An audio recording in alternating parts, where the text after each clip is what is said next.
MCU में Thor love and thunder Thor की individual journey के रूप में दिखी। इवन दो इस मूवी में जेन फॉस्टर की स्टोरी लाइन के साथ जस्टिस जरूर हुआ और साथ ही थॉर की इंडिविजुअल जर्नी भी दिखी जहां वो सेल्फ डिस्कवरी करते हुए दिखा। बट साथ ही मूवी छोड़ के गई है फैंस के लिए बहुत सारे अनआंसर्ड क्वेश्चंस, और ऑफ कोर्स ये होना भी था क्योंकि मार्वल सिनेमैटिक यूनिवर्स में मूवीज के सीक्वल्स बनाने का यही फॉर्मूला है, जहां एक तरफ कुछ क्वेश्चंस के आंसर दिए जाते हैं तो वहीं बहुत सारे और क्वेश्चंस खड़े हो जाते हैं जो रखते हैं फैंस को हुक्ड अगले एमसीयू प्रोजेक्ट्स के लिए। और थॉर लव एंड थंडर देखने के बाद मेरे दिमाग में तो बहुत सारे क्वेश्चंस उठे हैं और हो सकता है कि वही क्वेश्चंस आपके दिमाग में भी आए हो। Hi super fans, I am Swapnil और इस वीडियो में मैं करूंगा डिस्कस वो सभी क्वेश्चंस जो थॉर लव एंड थंडर में अनआंसर्ड रह गए हैं। एज यूजुअल स्पॉयलर्स वार्निंग, और without wasting any more time let's begin the video. क्या गॉर सही था?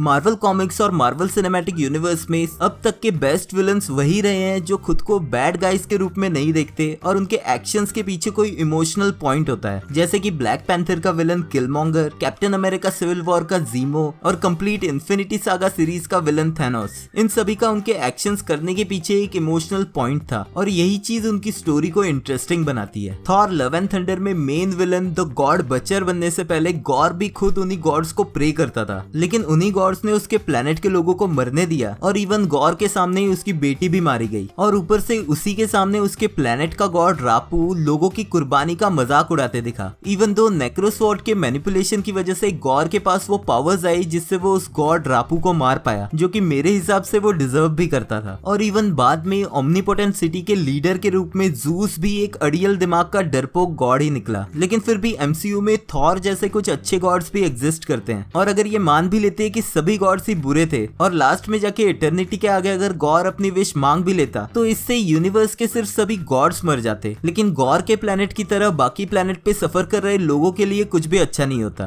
तो इवन दो गॉर का गॉड्स को लेके गुस्सा जायज था, पर उसके रिएक्शन का कुछ भी फायदा नहीं होने वाला था। थॉर ने अपनी पावर्स दूसरों को देने की एबिलिटी पहले क्यों नहीं यूज की?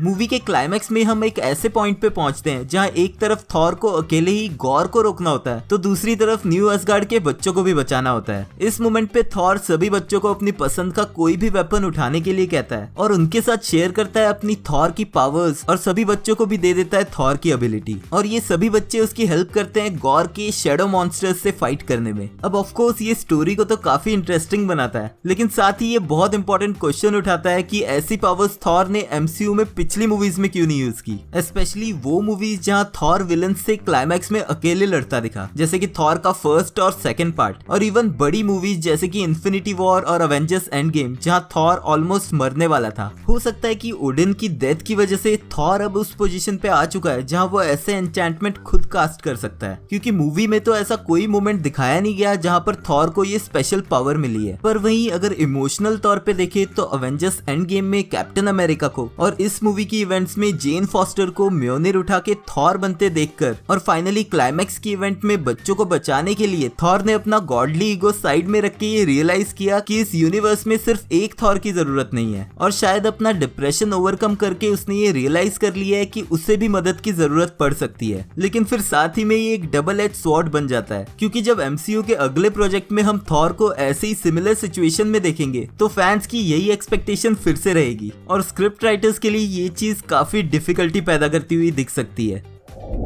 गॉर की डॉटर का सीन क्या है? मूवी के लास्ट सीन में जब गॉर इटर्निटी के सामने पहुंच जाता है तो थॉर उसे कन्विंस करता है कि उसे गॉड्स की डेथ की जगह अपनी मरी हुई बेटी को वापस मांग लेना चाहिए, और नेक्रोसवॉर्ड की कर्स से बाहर आने की वजह से गॉर भी यही चीज मांगता है, और हमें दिखती है फिर से जिंदा हुई गॉर की बेटी, और गॉर और जेन के मरने के बाद थॉर उसकी बेटी को अडॉप्ट करके ट्रेन करते हुए दिखता है। लेकिन लास्ट के सीन में गॉर की बेटी, जिसे अब आगे शायद एमसीयू में हम लव के नाम से जानेंगे, वो फाइट करती दिखती है थॉर के वेपन स्टॉर्म ब्रेकर से, और एमसीयू के पास से हम जानते हैं कि स्टॉर्म ब्रेकर एक ऐसा वेपन है जिसे थॉर गार्डियंस की टीम को भी यूज करने से मना करता है। तो फिर ये छोटी सी बच्ची स्टॉर्म ब्रेकर को कैसे यूज कर पाती है? मूवी की स्टार्टिंग में जब हम गॉर को उसकी बेटी के साथ देखते हैं, जब वो उसी के हाथों में दम तोड़ती है, तो ये तो ऑब्वियसली क्लियर किया गया है कि उनके पास कोई भी सुपर पावर्स नहीं थी। लेकिन जब वो दोबारा पैदा हुई तब इटर्निटी के थ्रू वापस जिंदा होने के साथ ही उसके पास गॉड की पावर्स भी आ गई है। अब मार्वल कॉमिक्स में भी गॉर की बेटी के पास पास ऐसी कुछ पावर्स नहीं थी और वो उसकी फैमिली के साथ ही मारी गई थी। और डेथ के बाद इटर्निटी के थ्रू रिवाइवल वाला सीन एमसीयू की स्टोरी में ही ऐड किया गया है। अब ऑफ कोर्स एंडिंग से हमें ये पता है कि थॉर फिर से वापस जरूर आएगा, तो मोस्ट प्रॉब्ली उसके साथ हम देखेंगे उसकी इस न्यू पार्टनर लव को भी, और उसकी आगे की पावर्स हमें तभी पता चलेंगी। जेन फॉस्टर माइटी थॉर कैसे बनी? अब ऑफ कोर्स मार्वल कॉमिक्स की माइटी थॉर सीरीज से हमें ये ऑलरेडी पता था कि जेन फॉस्टर को उसकी पावर्स म्योनिर से मिलेंगी, और साथ ही मूवी के ट्रेलर से और माइटी थॉर के हाथ में जुड़ा हुआ म्योनिर देख के ये बात क्लियर भी हो रही थी। लेकिन कॉमिक्स में जेन फॉस्टर को ये पावर्स तब मिली थी जब थॉर अनवर्दी हो गया था। लेकिन एमसीयू में इसी चीज को इंटरेस्टिंग बनाने के लिए एक छोटा सा मोमेंट दिखाया गया उस वक्त का जब थॉर और जेन कपल थे। इस मोमेंट में थॉर ने जेन के साथ अपनी फीलिंग्स म्योनिर के साथ शेयर की और उससे प्रॉमिस लिया कि वो जेन को हमेशा प्रोटेक्ट करेगा। तो ऐसे में जब जेन फॉस्टर कैंसर की वजह से धीरे धीरे मरती जा रही थी, तो म्योनिर ने अपना प्रॉमिस रखते हुए जेन को टेलीपैथिकली अपने पास बुलाया और फिर जुड़ के उसे बनाया द माइटी थॉर। और एक तरह से हमें ये दिखाया गया है कि लव एंड थंडर में थॉर और जेन का कनेक्शन इतना स्ट्रॉन्ग था कि उसी लव की वजह से टूटा हुआ म्योनिर फिर से जुड़ने को मजबूर हो गया। क्या जेन फॉस्टर की फिर से वापसी होगी?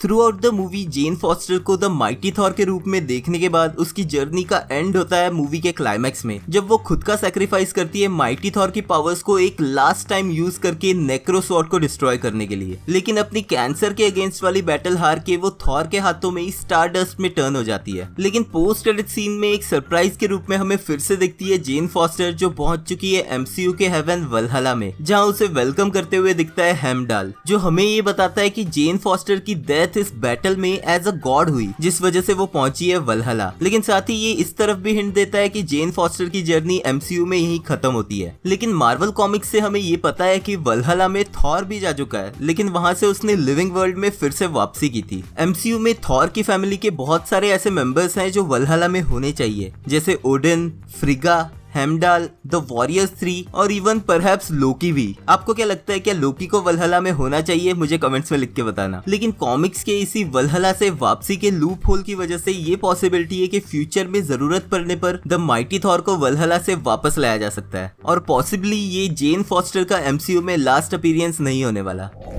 मूवी के लास्ट सीन में थॉर के पास म्योनिर कैसे आया?